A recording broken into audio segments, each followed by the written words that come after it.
Be honest, when I say India, what's the first thing that comes to mind? Bollywood dance scenes that make no narrative sense. Punjabi MCs in every taxi, viral TikToks of a chef serving soup he made with gasoline and Cheetos. And somewhere in there, a call center guy insisting his name is Kevin from Arizona.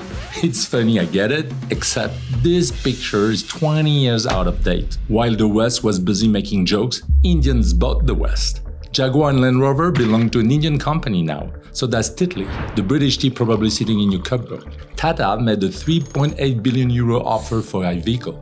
The Italian truck giant and Motel 6, an American institution, was bought by an Indian entrepreneur from Blackstone for $500 million.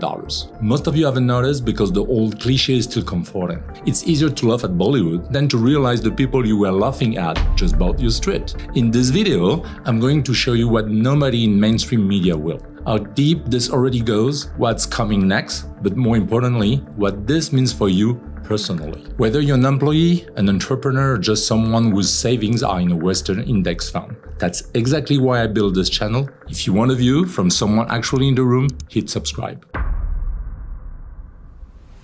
India's run started 2 decades ago with a deal that should have woken everyone up in 2006. Lakshmi Mittal, born in a Rajasthan village with no electricity, launches a hostile takeover of Arcelor, the largest steelmaker in Europe.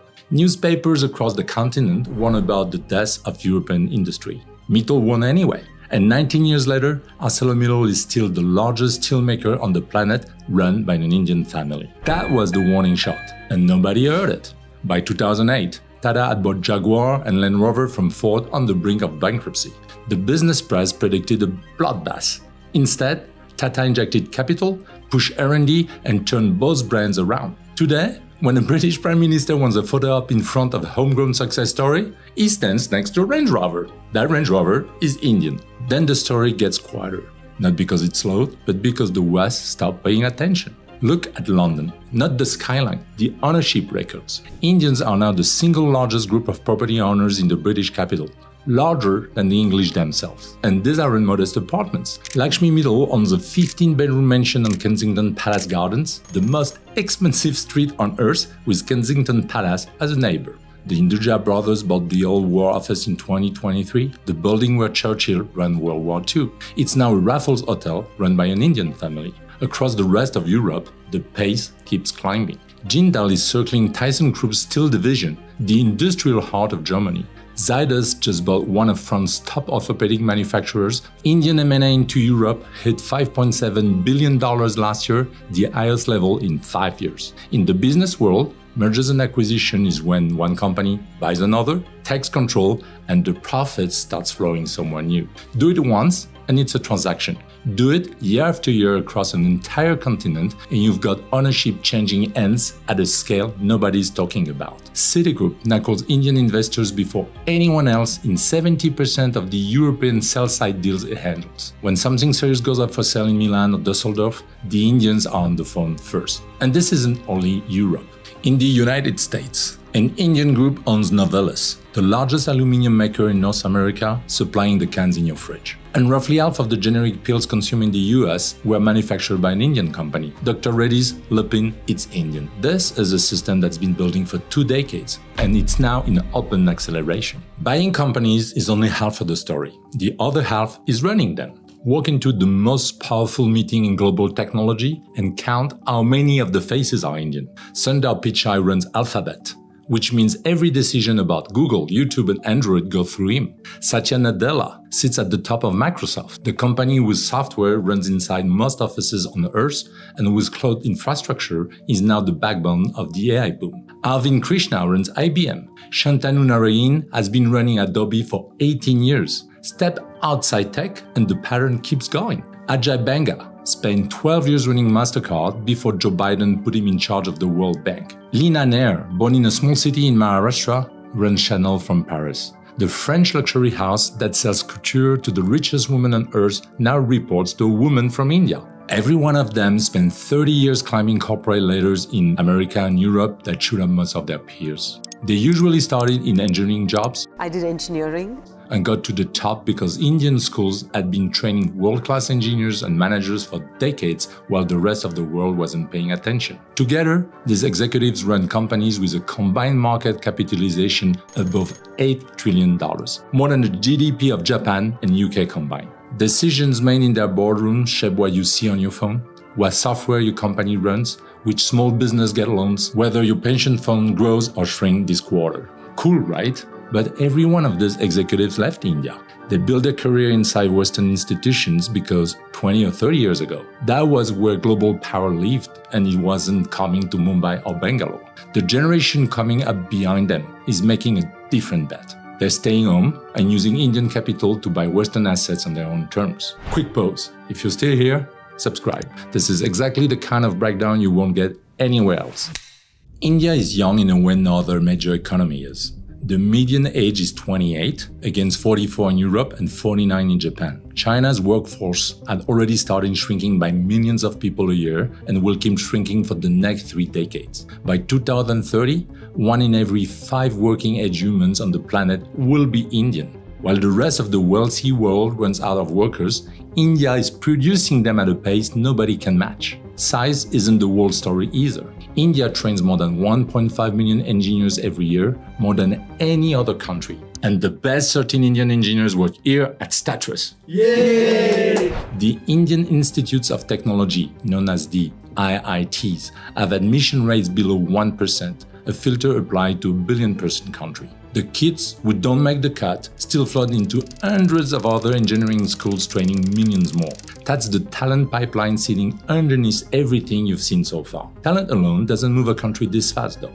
The real accelerator is what the Indian government built on top of its own population. 10 years ago, roughly half of India's adults had no bank account. Hundreds of millions of people live entirely outside the formal economy, unable to receive subsidies, save or borrow. So, India did something no country had attempted at this scale. It gave every citizen a biometric ID, opened 500 million bank accounts linked to that ID, and built a free public payment system on top of it called UPI. The Unified Payments Interface. Today, UPI processes more transactions every day than Visa does worldwide. A farmer in Bihar can receive a payment straight into his account instead of watching most of it disappear to middlemen. 1 billion people went from invisible to fully inside the economy in less than a decade. None of that would matter as much if India was still locked out of the global markets. But while Washington and Beijing spent the last 5 years tearing up their trade relationship, India quietly signed free trade agreements with the UK, the UAE, Australia, and New Zealand. In January, it signed one with the European Union that will open both markets to each other over the next decade. And if an agreement with the United States was finally reached, Indian companies will have access to the 3 largest consumer markets on Earth: the EU, the US, and the UK.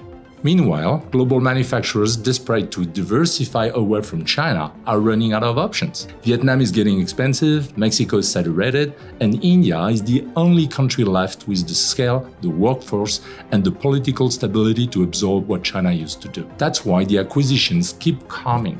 Young population, new economy, new trade access, all converging at the same moment. For the first time in its modern history, India isn't playing catch-up. It's setting the pace. We need workers, we need great workers, and this pretty much ensures that that's what's going to happen. In September 2025, Donald Trump signed an executive order putting a $100,000 fee on every new H-1B visa application. 71% of H-1B holders are Indian. In fact, for 30 years, the H-1B was the pipeline sending India's best engineers to Silicon Valley, Wall Street, and big tech. So here's what's actually happening now. The talent that will have powered American companies inside America is now powering Indian startups and the Indian arms of American companies, all from inside India. The next Pichai isn't moving to Silicon Valley. He's staying where he is and building the company that will acquire an American competitor in 2035. India has over 100 unicorn startups now. the third most in the world after the US and China.